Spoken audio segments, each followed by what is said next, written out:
Добар ден, ве поздравувам и денеска во средното издание на Алфа Ординација или на средината на оваа недела која што ја започнавме добро и успешно, имавме добри теми, продолжуваме така и понатаму.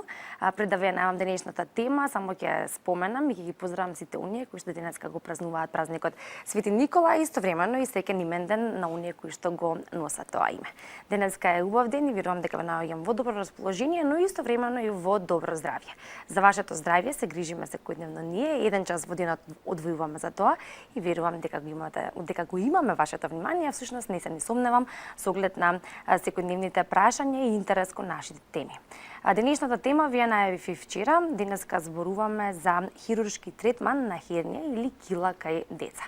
На оваа тема денеска во Алфа Ординација ми гостува доктор по медицински науки Ристос Симеонов, специјалист по детска хирургија од Аџбадам Систина.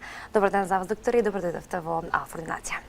Добар ден, добре најдов. Поздрав до сите гледачи на Алфа телевизија и до вас. Вие сте за прв пат во нашата емисија или во нашата, да кажем, ординација овде во студиото на Алфа и денеска ќе зборуваме за една тема која што е почеста состојба кај децата, па затоа би било добро да ја разгледаме или да одговориме на повеќе прашања кои што веројатно им се важни на родителите кои можеби се соочиле со оваа ситуација или пак чисто превентивно, нели, да ги знаат работите кои што или информациите кои што се потребни. На почеток би било добро да објасниме што всушност представува хернија или кила кај децата. Хернија или кила кај деца представува протрузија на содржина низ ингвиналниот канал. Кај децата се работи за вродено необлитерирање, односно незатварање на процесус вагиналис, односно постои еден вид канал комуникација помеѓу абдоминалната празнина, абдоминалната шуплина и скротумот кај машки деца, односно абдоминалната шуплина и големите усни кај женски деца. Кај децата секогаш ингвиналните кили, односно херни, се индиректни, за разлика од другите видови на херни кај возрастните кои што се директни или феморални. Тоа е всушност поделбата на херниите или постои друга поделба на хернија во смисла на тоа колку видови хернии постојат? Кај децата постојат неколку видови хернии. Едната е, како што ја напоменав, ингвиналната хернија или кила, следна е хидроцела или така наречена водена кила, постои умбиликална или папочна кила и многу ретко инцизиона кила, односно кила после некоја хируршка интервенција која што е многу ретка во детската возраст. Според видовите на кила кај децата, веројатно се класифицираат и причинителите за истите. Дали делат ист причинител или кои се причините поради кои што се појавуваат? Кај децата килите се вродени. Како што напоменав, кај ингвиналните кили е необлитериран, односно незатворен процесус вагиналис.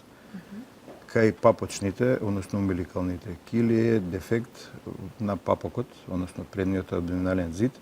Меѓутоа, за разлика од ингвиналните кили, кои што секогаш се предмет на оперативен третман, папочните кили се чека да порасне детето до минимум 5 годишна возраст, па потоа да се прави процена за операција, односно хируршки третман, затоа што со возраста се зајакнува абдоминалниот зид и во 90% папочните кили се затвараат спонтано, односно нема потреба од хируршка интервенција.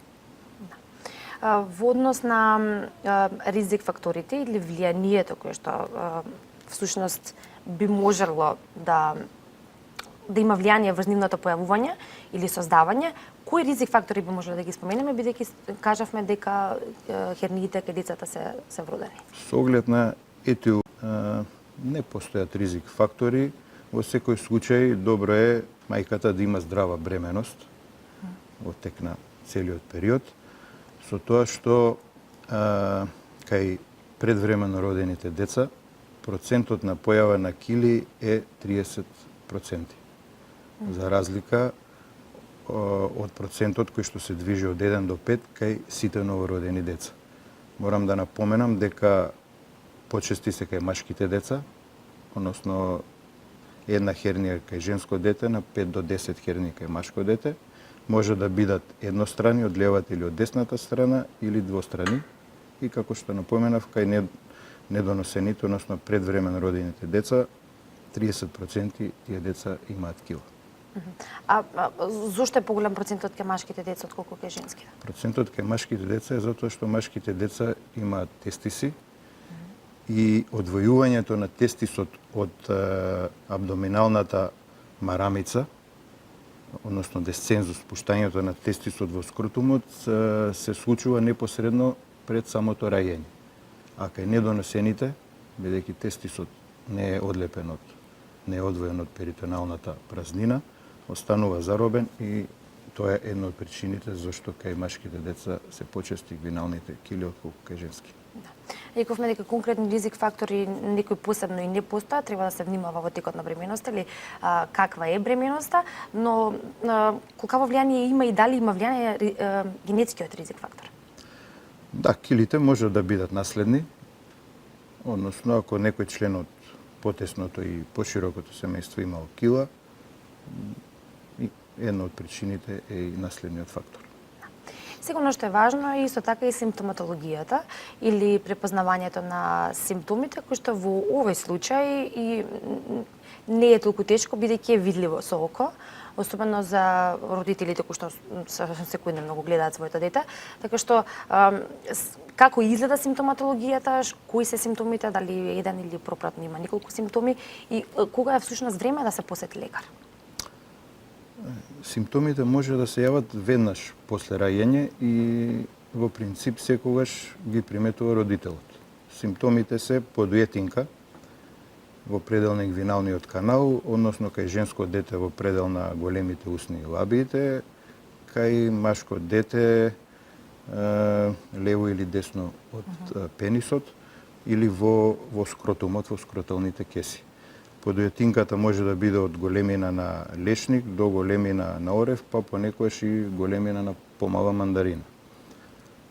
Подуетинката може спонтано да се повлекува или да биде поизразена кога детето плаче, кога е вознемирено или при физичка активност.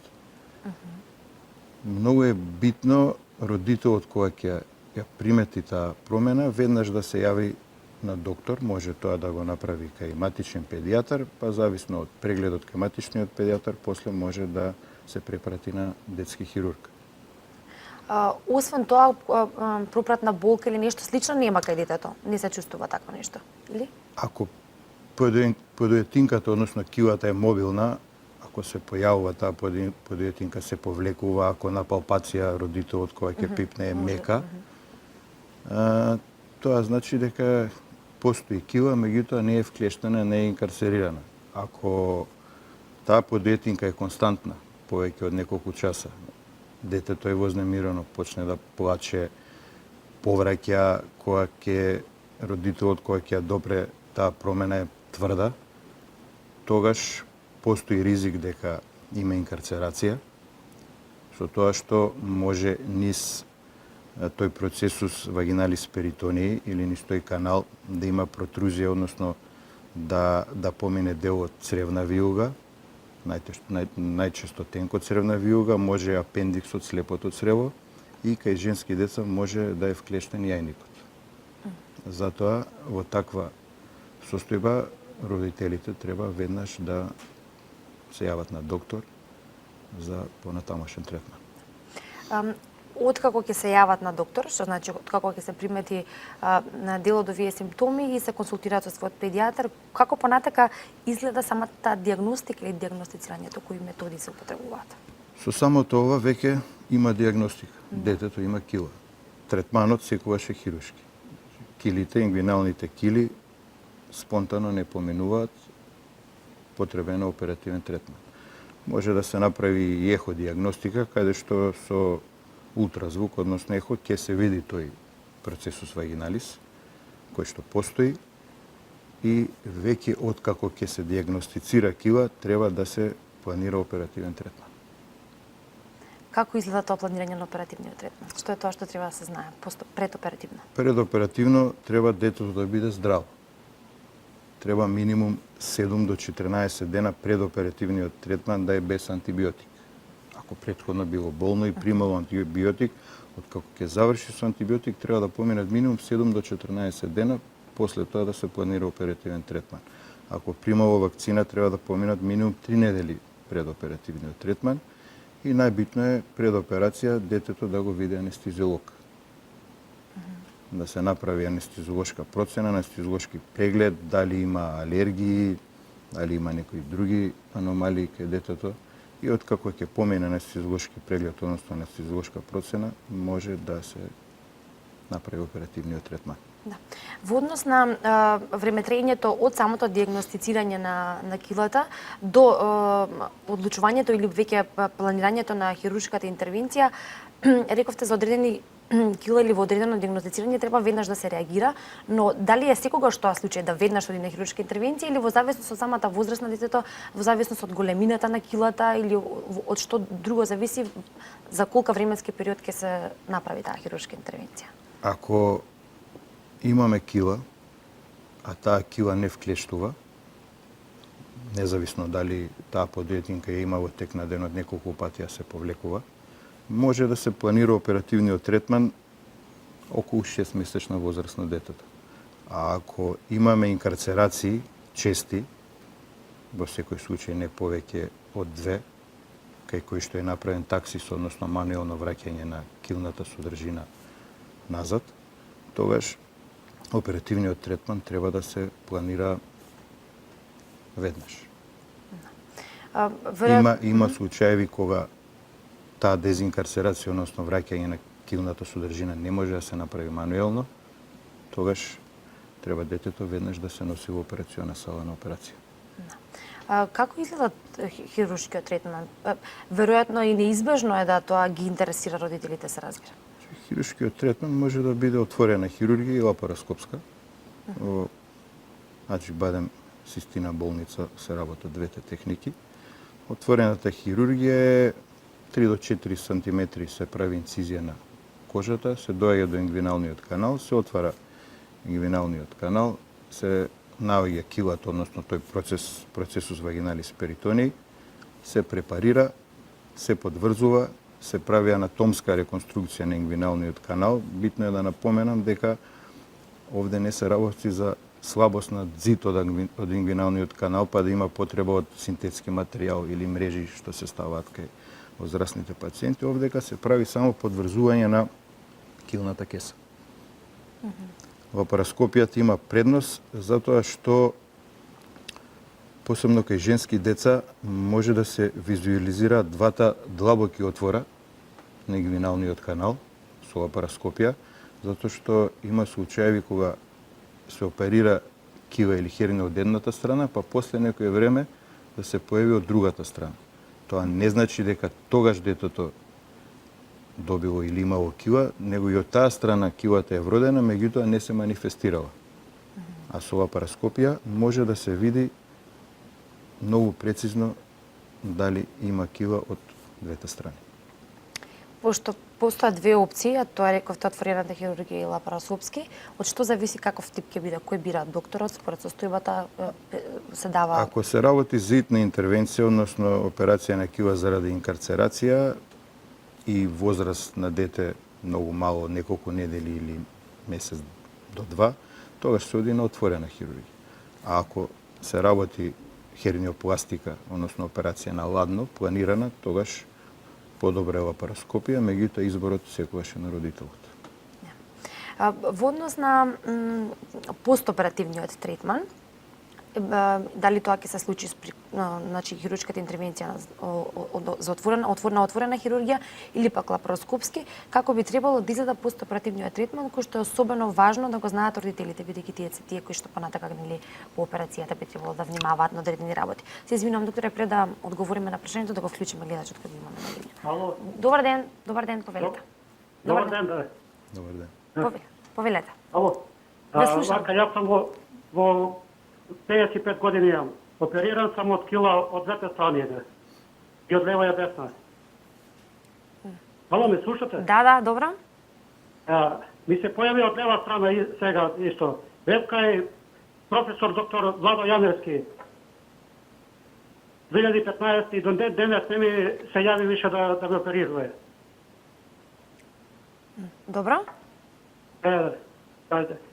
Се бев на преглед кај него, ми закажа, тој се вика и чекај ќе ти се јавиме и до денес не ми се јави, еве трета година не ми се јава. Добро, и имате кој ви е конкретното прашање? И пат тоа е што ти викам, јавно од лева страна ми се појави па кило. Добро, веројатно прашањето е што да превикона така дали интервениране, иако ние зборуваме за кила кај деца. Да, јас сум повозрасен, 50 Да, години сум. добро, ви благодарам добро. за јавувањето. Да. Добро. Треба да се обратите на абдоминална хирургија во амбуланта и да закажете оперативен третман за проблемот што го имате. Стигнавме кај постоперативниот дел, што е важно постоперативно да се знае, да се напомене, се внимава. Кои се препораките? Препораките се 2 до 3 дена постоперативно, односно после операција, детето да мирува, колку што може да мирува, сепак е дете.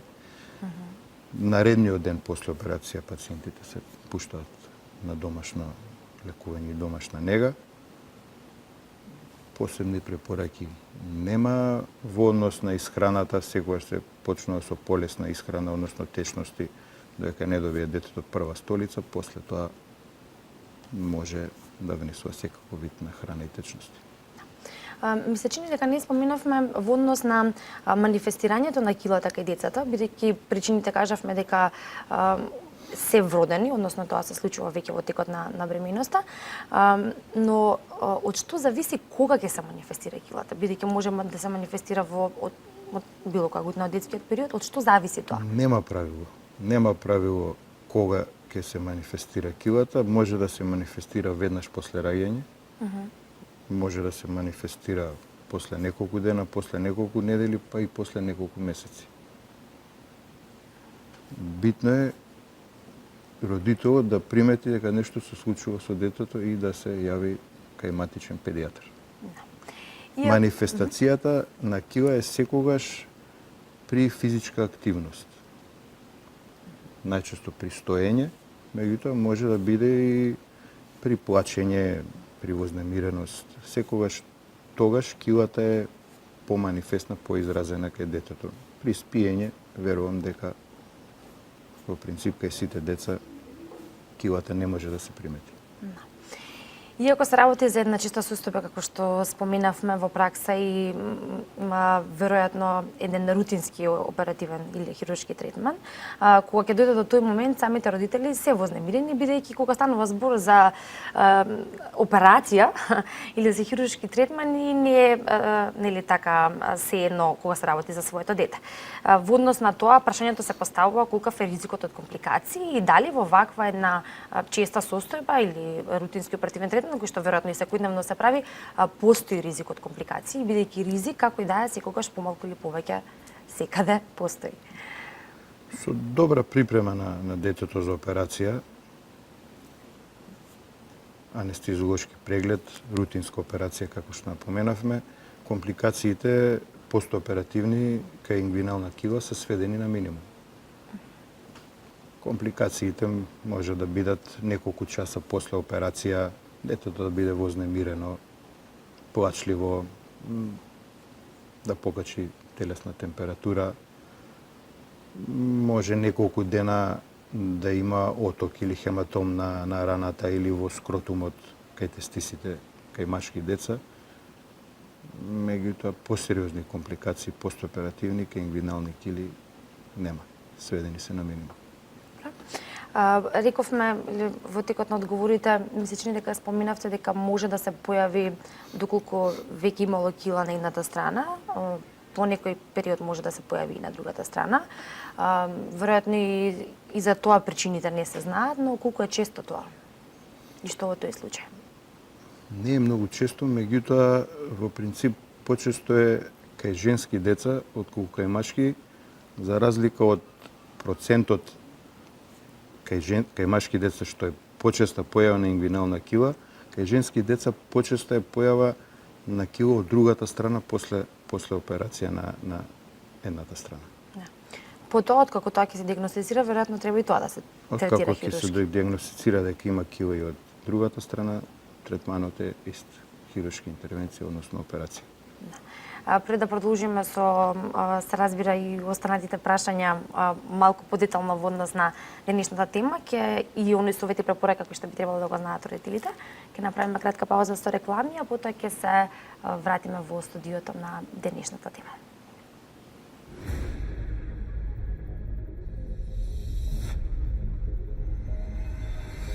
Борис Павела, ухичени сте због дезертерства. Имамо налог да вас проведемо на војни суд милом или силом. И сутра може Маро настрадат несретен случај. Запоради све ружно што се доgodilo запора.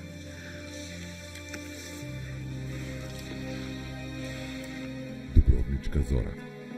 Вечерова на Алфа. Изберете 15 гигабајт интернет за секогаш. Заедно со нов смартфон по супер цена. Само со VIP Postpaid. Повеќе за вас. VIP. Неодолива празнична понуда од Телеком. Овие празници одберете Smart M и споделувајте со 15 гигабајти мобилен интернет.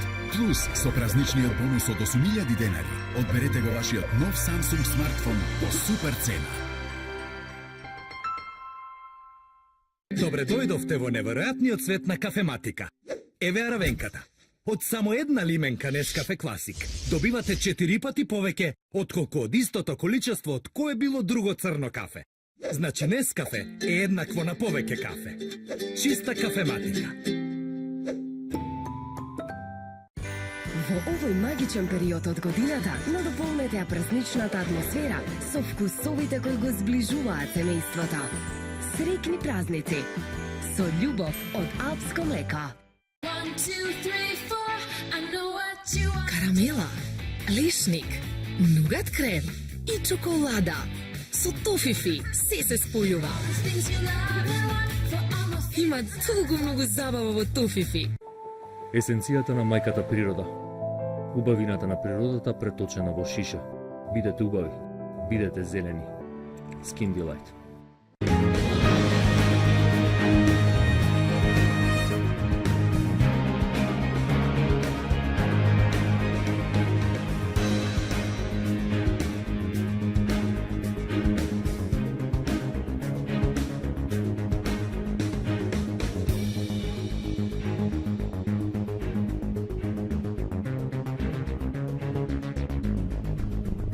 ripostmk.com. Проверете. Можете само да добиете маслиново масло со врвен квалитет од Оливери. Заборавете на досадните пластични кеси за храна за еднократна употреба. Престанете да создавате отпад. Чувајте ја природата со циби.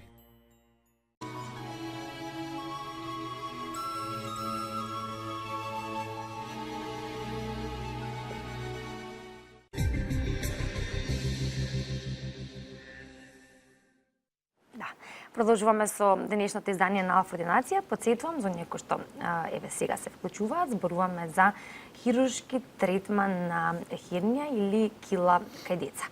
Во првиот дел од емисијата зборувавме што всушност представува кила кај децата, од кои причини се појавува, кои се ризик факторите, какви видови на хернии постојат, како и важноста на раното распознавање на симптоматологијата и дијагностицирањето, кое што понатака води се разбира кон хируршки третман. Во продолжение ќе се задржиме повеќе на компликациите кои што може да се појават. Кога рековме дека ризикот постои за компликации, се веројатно индивидуални од случај до случај, но кога веќе ќе постои таков ризик или кога веќе ќе се појави компликацијата, каква е нивната сериозност? Колку сериозна може да биде одредена компликација при хируршки третман кила? Најсериозна компликација кај кила е инкарцерација, односно вклештување. Колку што е битно родителот на време да примети кај детето дека има кила, толку е побитно родителот да примети кај детето дека килата е вклештена. Односно, ако таа подветинка на палпација е тврда, ако детето е вознемирено, плаче, почне да повраќа, треба веднаш да се јават на доктор и во конкретниот случај е побитно да се јават на хирургија отколку на педиатрија. Затоа што претходно веројатно педијатарот или хирургот им објаснил што значи вклештена кива и родителите веќе кога знаат што значи вклештена кива и дека има таква состојба, битно е да се јават што побрзо на хирургија. Затоа што во прашање се неколку часа кога таа содржина што е вклештена може да доведе до гангрена. Може да биде тенко црево, може да биде тестис, може да биде јајник. Имало случаеви кога за време на операција правена е ресекција на цревата затоа што веќе биле во гангрена, бидејќи инкарцерацијата била подолга од 6 до 8 часа, некош доаѓале деца и после 24 часа од инкарцерација. Имало случаеви кога отстранет едниот тестис затоа што и тој бил во гангрена. Имало случаеви кога во инкарцератот е јајник, па постоела дилема дали да се отстрани јајникот или да се остави, сепак е женско дете, а јајникот е репродуктивен орган. Така да родителите треба да обрнат посебно внимание кога кивата е вклештена. И многу да не размислуваат што да прават, веднаш да се јават на хирург. Ќе продолжиме со уште малку, но имаме гледач да го вклучиме да не чека. Добар ден. Добар ден. Добар ден, повелете. Поздрав до докторот, поздрав до емисијата и до вас водителката. Поздрав и до вас. Убава емисија од Сабајле. Добре, Благодарам. јас сум повозрасен маж, 64 години. Имам стомачна хернија. Сега е емисија за деца, меѓутоа е добро да слушнеме од докторот што каков третман, што понатама. Да, веројатно може Каков хируршки совет, захват, дали има компликации ако не направиме хируршки захват. Да ме посоветува, да ми одговорат на поставено прашање. Дали до сега сте биле на преглед кај хирург? Кај хирург не сум биден, а е релативно поголема хернија. Во кој дел од стомакот? Над папокот. Над папокот. Да, одма до папокот. Треба да се јавите на преглед кај хирург и во принцип, како и кај децата, така и возрастните, третманот е хируршки, односно оперативен. Оперативен. Да. А колку после оперативниот трајат третманот? Молам, извинете, не... После оперативниот захват, колку време мислам лежење у болница? Постоперативен третман. Постоперативно од 3 до 5 дена, со тоа што кај вас ќе треба да се стави синтетски материјал, мрежа на дефектот што го имате и ќе останете сигурно во болница 3 дена. Благодариме, докторе. Бидете поздравени. Убав ден. Убав ден, пријатно. Благодарам. Имаме следен гледач. Добар ден. Добар ден. Добар ден, повелете. Поздрав до вас и докторот. Поздрав. Имам едно прашање за докторот. Јас сум мајка на 7 годишна ќерка. Килата е откривна кога таа имаше 1 годинка, но се уште не сме се одлучиле за оперативен зафат и сега планираме за зимскиот распуст да оперираме, бидејќи многу слаба, има 20 кила и така е малку плачлива и немаме некој посебен проблем со килата што ја има на двете страни во долниот дел. Прашањето до докторот ми е дали ќе има некакво влијание врз репродуктивниот период ако ја одложиме операцијата. Добро. Јас напоменав дека кај женски деца може во килната кеса да се вклешти јајник. Верувам кај вашето дете до сега тоа не се случило. Затоа е паметно да се одлучите за хируршки третман и да ја завршите операцијата еднаш за секогаш. Да, што значи дека треба да се направи? Треба да се одлучите за операција. Во однос на компликациите кои што пред малку ги зборувавме, односно до каква сериозна компликација може да се дојде, тоа всушност да појасниме, зависи од речеме подоцнежната диагностика, односно подоцнежното реагирање на самите родители во однос на доаѓање касно на доктор и од самата кила веќе компликација одредена од доаѓање до одредена состојба каде што може да се случи веќе понатаму да има ваков сериозен ризик за поголема компликација. Мој принцип и принцип на сите детски хирурзи е после првата инкарцерација кога е направено мануелно дезинкарцерација, односно таксис, треба веќе да се планира оперативниот третман независно од возраста. Секоја следна инкарцерација и дезинкарцерација, односно мануелно враќање на хернијата, доведува до травма и на самиот ингвинален канал и на структурите кои што се вклештени во килната кеса. Што се чека во случај како што еве спомена и гледачката, не треба да се чека или да се одолговлекува истото, бидејќи на крај одлуката е повторно таа. Кај детето веројатно до сега никогаш не дошол до инкарцерација. Родителот, мајката, приметила подојатинка од двете страни кај големите усни, бидејќи е женско дете, но треба да се направи хируршката интервенција затоа што во подоснежната возраст можеби ќе треба и да се направи пластика на ингвиналниот канал со синтетски материјал, затоа што ќе ослабе и задниот зид. Имаме следен гледач. Добар ден. Добар ден. Добар ден, повелете. Ало? Ве слушаме, повелете со прашањето. Сакам едно прашање до докторот. Да. Вака. Добар ден. Намалете го тонот на телевизорот, веројатно заради тоа ви касни тонот и слушнете не преку слушалка. Поздрав до докторот и до вас. Благодарам. И сакам едно прашање до докторот. Имам кирка 11 годишна и преди точно една година е правена операција од кила и сега се жали како затегнување на самото место каде што е оперирана. Осеќат како затегнување. Добро. Колку време има поминато од операција? Точно една година. Ингвиналниот канал и пластиката се прави со ресорптивни конци, кои што во рок од 90 дена најмногу се ресорбираат и во принцип не би требало да има такво чувство. Ако сакате, може да ја донесете на преглед, да видиме што се случува. Добро. Добро, ви благодарам за зајавувањето. Што се однесува во однос на постоперативниот третман, сето тоа ќе заврши, хируршката интервенција успешно ќе заврши, постоперативниот третман ќе биде онака како што треба според советите и препораките на докторите, но понатака колку е важна редовноста на контролите кои што би требале да ги имаат и за конкретната кила која што ја имала, но и за понатамошно следење во случај на веројатноста за појава на кила од другата страна. Бидејќи тука превенција не постои, нели? Точно.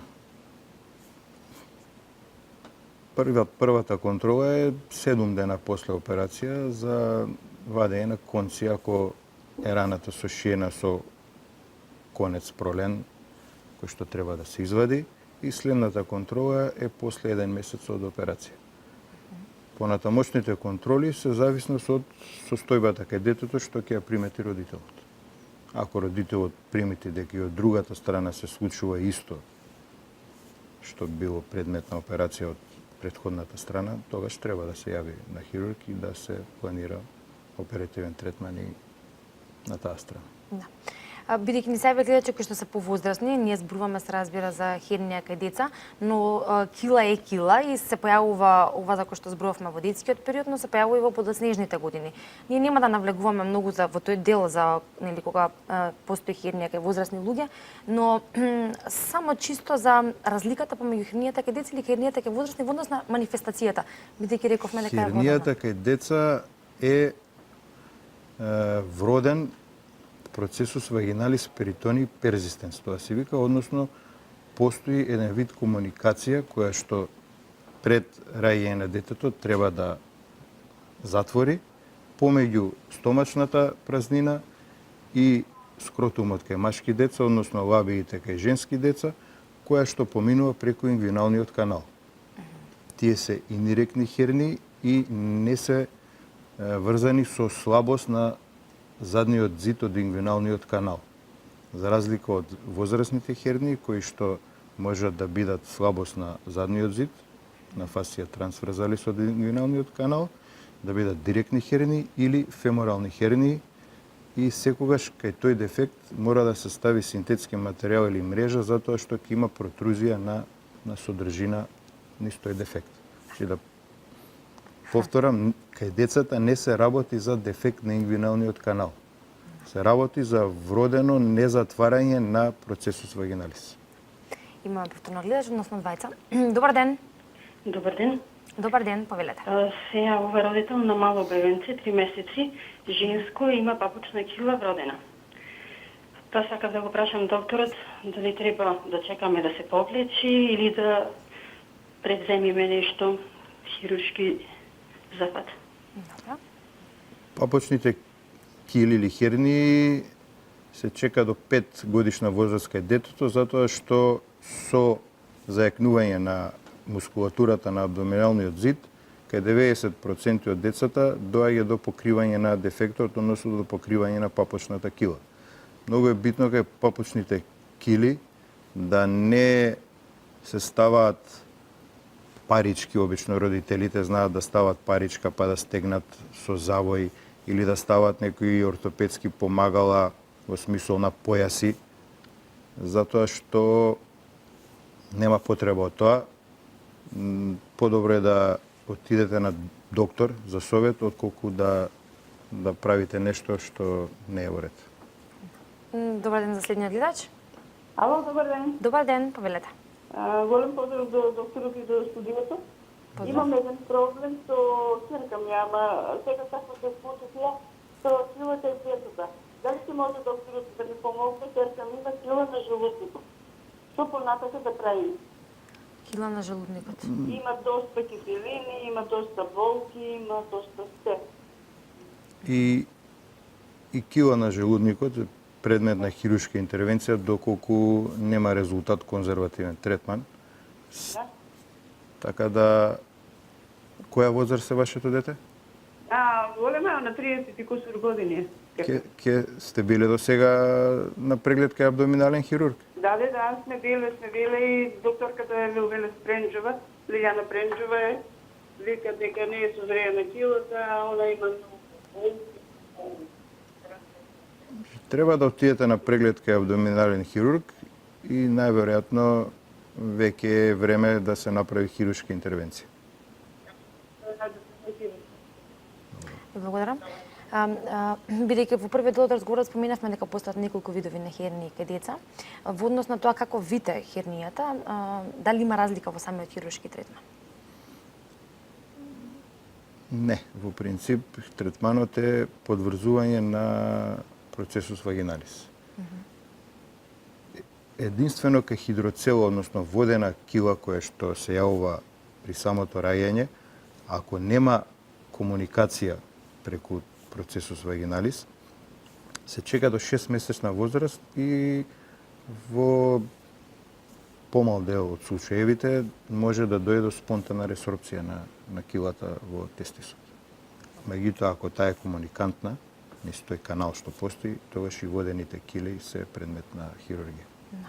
Едно нешто гледачи спомена, бидејќи се разбира, загрижена за својата ќерка, во однос на тоа дали килата би влијаела во репродуктивниот период, тоа истото веројатно и често прашање кај родителите, без разлика дали се работи за машко или женско дете, колку може килата диагностицирана навремено, ненавремено третирана порано или подоцна, би можело да има некакво влијание во однос на понатамошниот репродуктивен период во животот?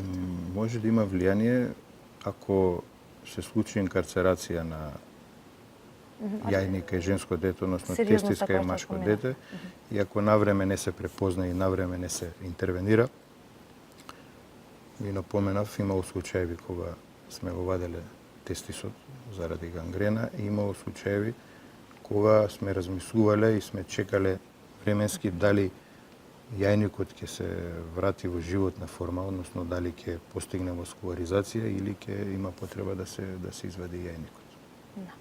Бидејќи зборуваме за сериозноста од тоа дека навременото распознавање и посетата на лекар е и така неопходна, од друга страна се употребуваат некои вакви алтернативни методи или како да ги кажеме, ова што го споменавте со оставање парички и слично.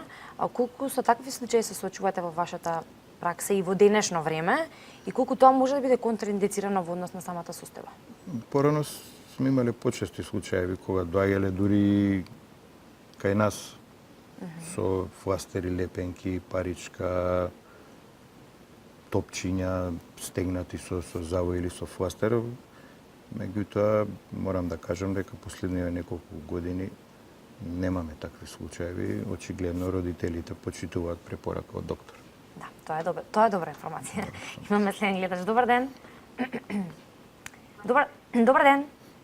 Добар ден. Добар ден, повелете. Добар ден. Добар ден. Добар ден, повелете, ве слушаме. Ние ве слушаме. Добар ден. Ама друга жена се ја. Не, вие сте во програма. Намалете го тонот на вашиот телевизор и ве слушаме, поставете го прашањето. Јас си го слушам Ало, гласот. добар ден. Повелете. Добар ден. Јас сум жена возрастна, во години. Оперисана сум 76-та година од гинеколошки, матката ми е извадена.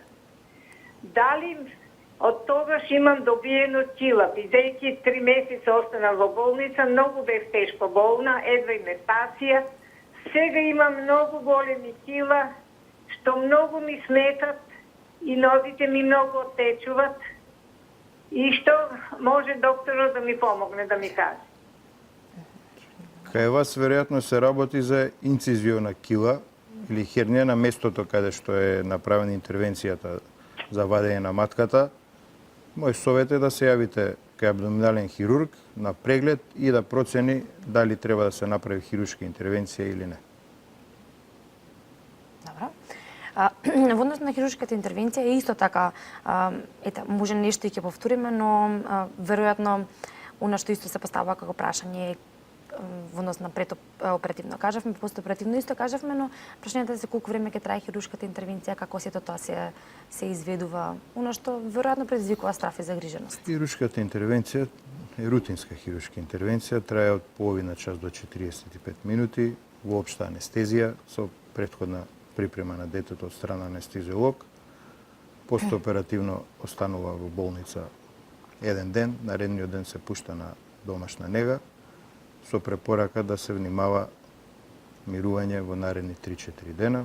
После 7 дена се вадат конци, ако е шие на кожата, со пролен конец. Прва контрола, односно наредна контрола после 1 месец.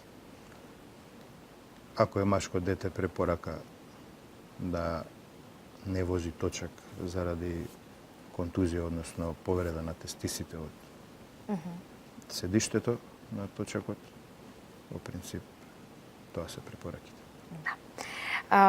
Што се однесува до, еве да речеме, внимавање на оние родители кои што имаат мали деца или да речеме млади родители кои можеби не им се познати многу работи во однос на нега и грижа за гениталиите, без разлика дали се работи кај машки или кај женски деца, кои се оние проблеми најчести кои што или проблемчиња, да кажеме, кои што може да се појават, нешто што е ваше секојдневие или пак нешто кој што може да се реши и во домашни услови, за која најчесто и треба совет и препораком и доволна информираност.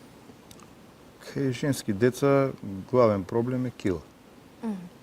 Кај машки деца може да биде проблем кила, може да биде проблем неспуштен тестис и фимоза, односно залепени двата листа од препуциумот.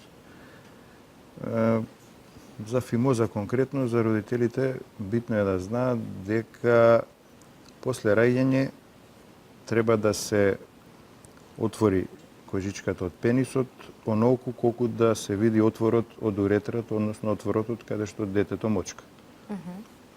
До крај на првата година со вежбање, односно манипулација, добро е ако може да се одлепи кожичката комплетно. Ако тоа не може да го направи родителот со вежби, ќе се јави на детски хирург и ќе се направи тоа што треба да се направи. А во однос на тестисите, до крај на првата година треба двата тестиса да бидат спуштени доле во скроталното кесе. Тестисите може да бидат мобилни, односно да се спуштаат и да се враќаат, меѓутоа да има елементите од тестисите, артеријата, вената, сперматичниот канал, да има доволна должина за да се спуштат во скротум. Мобилен тестис не е предмет на хирургија.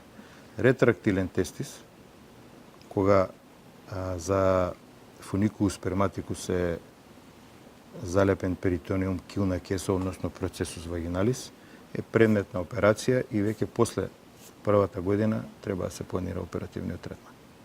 Тоа збориме за кренати тестиси, така? За неспуштени тестиси. За неспуштени, да. Добро, ќе имаме гледач, можеме да го вклучиме. Добар ден. Ало, добар ден. Добар ден, повелете. Поздрав до докторот. Благодарам. И баш ова што го кажуваше сега, значи прашањето ми е во врска со неспуштен тестис. 8-месечна возраст беше неспуштен тестисот. И бевме многу исплашени, мислејќи дека е нешто кило, па отидовме на хирург и само значи со дланката повлече и го мислам ние тоа не го гледавме и успеа значи да го спушти. Потоа имавме проблем третата година, значи исто не му беше спуштен тестисот, значи некогаш му се спушташе, некогаш не. И третата година не му беше спуштен може и месец дена. Значи го следевме сето тоа и беше закажано за хирургија, значи на хирургија да се спушти целосно тестисот. Во домашни услови ми беше кажано со топла вода малку да го масирам тој дел, да речеме. И го спуштив, например, тестисот, целосно доле, беше спуштен, отидовме кај хирург и операцијата ни ја откажа. Така да сега моментално, значи, тој тестис има 6 години детенцево, цело време претежно му е доле. Ама се случува и значи големината е иста со другиот тестис. Ама се случува при вознемиреност, при плачење, да му се качи горе и затоа треба да внимавам, дури се случува 10 дена, 15 да го нема целосно доле во кесато, каде што и другиот тестис. Ми интересира дали да превземеме нешто или тоа до пубертет може да се стабилизира. Тоа е моето прашање. Добро, благодарам. Ако се работи за мобилен тестис, со растење на тестисот, зголемување на масата, со тек на годините, тој би требало да остане фиксиран во скроталното кесе, а кај вашето дете тестисот се повлекува нагоре затоа што мускулатурата е појака во однос на големината на тестисот и го повлекува тестисот према горе. Меѓутоа, тоа би требало да се случува во тек на денот неколку пати, но како и да е веќе на 6 години, тестисот треба да биде повеќе во скроталното кесе отколку повлечен према горе. Можно е да има и килна кеса залепена за фуникулусот од тестисот, затоа треба уште еднашка да го прегледа детски хирург и да се процени дали треба да се направи хируршка интервенција или не. Бидејќи веќе сме кај неспуштени тестиси нели кај деца и кога треба да се направи хируршка интервенција, а кога не, веројатно често пати родителите се наоѓаат во дилеми очигледно.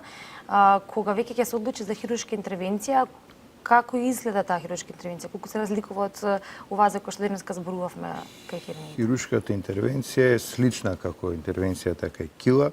Се отвара ингвиналниот канал, се наоѓа тестисот, се препарира килната кеса која што секогаш е залепена за фуникулусот, па дури може и да биде залепена и за тестисот ниско доле во скротум. Се подврзува килната кеса и се фиксира тестисот најниско доле во скроталното кесе.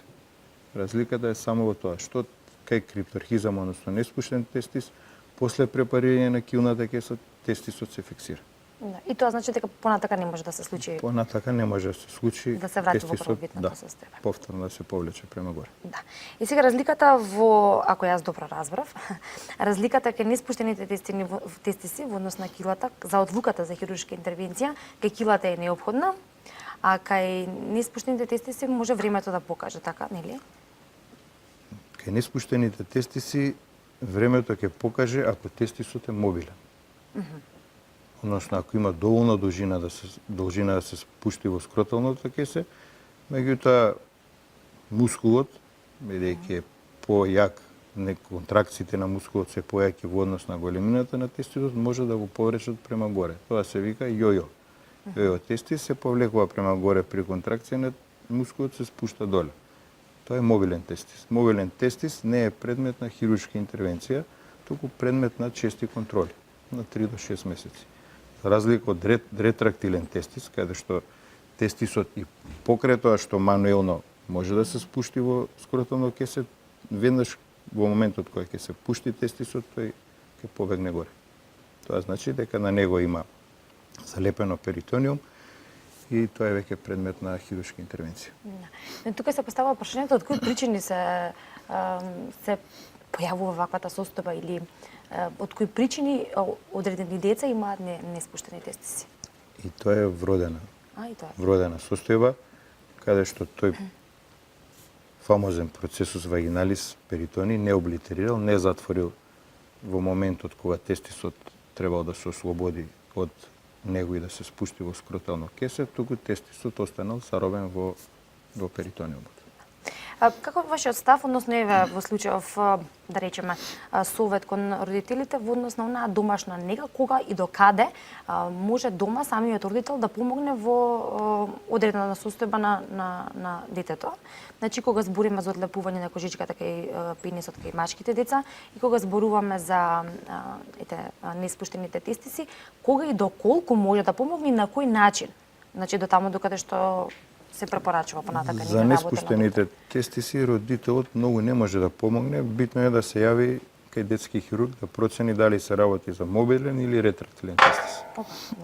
За фимоза паметно е во принцип при секое бањање постепено да ја одлепува кожичката и до завршување на првата година кожичката да биде во целост одлепена од гланс пенис, од главчето на курето. Бидејќи јас тоа претходно ве прашав, тоа значи дека не може тоа само да се случи, значи мора да се вежба или да го направи родителот, или ако евентуално тоа не се случило, да го направи... Кожичката само да се одлепи не може да се случи, мора некој да му одлепи. Така, добро, имаме следен гледач. Добар ден. Добар ден. Добар ден, повелете. Поздрав до вас и до гостиното. Сакам да прашам. Моето бебенце има 10 месеци. На 4 месеци ми се појави кила, бидејќи плачеше многу, имаше грчеви. Го носев на хирург, тогаш ми кажа да враќаме килата назад. Ја враќав ја зрачно и за 2 недели се повлече. Сега нема кила. Дали треба пак да се направи преглед и што понатаму? Што ќе предложи докторот? Фала многу и пријатно. Благодарам. Килата кај вашето дете е вродена. Тоа што некое време не се манифестира, не се појавува, не значи дека ја нема. Верувам во некој нареден период од животот ќе се појави повторно, така да паметно е пак да го прегледа вашето дете детски хирург и да се направи процена за операција. Се приближуваме кон крајот на емисијата, ќе заокружуваме онака како што секогаш правиме, обично ги завршуваме темите со превенција. Споменавме дека во овој дел превенцијата речиси да ја нема. Превентивни мерки како такви не постојат, но затоа постојат совети и препораки кои што треба да се почитуваат. Ги кажавме, се разбира, назад во текот на разговорот кој што го правевме, но само ќе дефинираме или ќе заклучиме на самиот крај она на што треба да се внимава, честоста, важноста на честоста и редовноста на контролите, како и информираноста и следењето на симптоматологијата која што е важна за навремено распознавање, а потоа и консултација со доктор како би дошло до рана дијагноза. Совет и препорака за родител кога ќе примети подуетинка од левата или десната страна на ингвиналниот канал, да се посомнева дека се работи за ингвинална кила и да се јави на преглед кај матичен педијатар. Зависно од состојбата, матичниот педијатар ќе го препрати детето кај детски хирург. Таа подуетинка родителот секогаш да ја допира со прсти, и тоа со трите прсти, палец, показарец и средниот прст, и да почувствува каква е по конзистенција, дали е мека, дали е тврда. Ако е мека и ако таа подуетинка се врати назад, најпросто кажано, нема простор за паника, односно за итност. Ако таа подуетинка е тврда, ако детето почне да плаче, е вознемирено, почне да повраќа, веднаш да се јави на хирург. За разлика од претходното, кога треба да се јави кај матичен педијатар. Во однос на фимоза или неодлепена кожичка од препуциумот, родителот, секојдневно, при секое бањање, постепено да прави дилатација и до крајот на првата година ќе се постигне ефектот. Во однос на неспуштени тестиси, секогаш после раѓање педијатар ги прегледува децата и ако не се спуштени тестисите, тоа ќе го очи педијаторот, меѓутоа добро и родителите да ги пипаат скротелните кеси, дали во нив има тестиси. Ако А видливо е соко? Тоа не прашавме. Кај мали деца може да не е видливо соко, може да личи дека тестисот е во скротелното кесе, меѓутоа е попаметно родителот да ги пипне двата скротума и да види, односно да почувствува дали внатре има тестиси. Ако има тестиси, во ред. Ако нема, следно е матичен педијатар и детски хирург. Ви благодарам, докторе, што бевте денеска заедно со мене и што имавме можност да обработиме оваа тема. Вашата работа е и како одговорна и сериозна, но и темите кои што ги обработуваме се комплексни, така што јас верувам дека некогаш видимна повторно ќе се видиме и ќе обработиме уште една тема која што е важна во однос на едукација и информираност, особено на родителите и оние кои што имаат мали деца, се разбира дека секогаш се грижиме за најмладите и најмилите. Па сакам пријатен работен ден. Благодарам на поканата. Благодарам до сите гледачи на Алфа телевизија. И јас тука ќе се заблагодарам за вашето денешно внимание и се разбира учествувај во денешната емисија како и секогаш прочам. Утре ве поканувам повторно во 10 часот да бидете со нас. Утре имаме навистина интересна тема. Тема малку поразлична од оние кои што претходно сме ги обработувале, психолошка тема. Зборуваме за емоционалната интелигенција, што е емоционална интелигенција, кога се употребува, како се применува и колку е важна во секојдневниот живот. Има многу интересни работи кои што ќе ги слушнете. Доколку ви интересираат вакви теми, утре во 10 часот се наоѓаме на истото место. Останете со програмата на Алфа, имајте убав и празничен ден. Довидување.